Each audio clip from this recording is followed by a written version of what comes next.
34ତମ କେଳାକଟା ଭୀମ ପାହାଡ଼ cricket tournament ଉଦ୍ଯାପିତ ହୋଇଛି। ଯୋଗଦେଲେ ଅନେକ ସମାଜସେବୀ।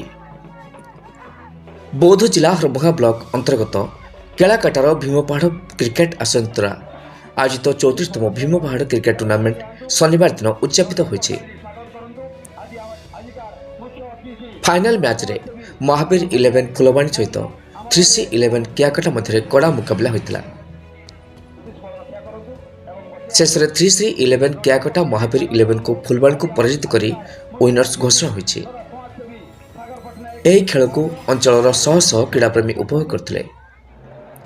ଟୁର୍ଣ୍ଣାମେଣ୍ଟରେ ସୁଦୂର ଭୁବନେଶ୍ୱର ସମାଜସେବୀ ସାଗର ପଟ୍ଟନାୟକ ମୁଖ୍ୟ ଅତିଥି ଭାବେ ଯୋଗଦେଇ ବିଜେତା 3C11 କେଳାକଟା ଦଳକୁ ଚମ୍ପିଆନ ଟ୍ରଫି ସହିତ ନଗଦ 20,000 ଟଙ୍କା ଅର୍ଥରାଶି ଏବଂ ମହାବୀର 11 ଫୁଲବାଣୀ ଦଳକୁ ରନର୍ସ ଅପ୍ ସହିତ ନଗଦ 15,000 ଟଙ୍କା ଅର୍ଥରାଶି ପ୍ରଦାନ କରିଥିଲେ।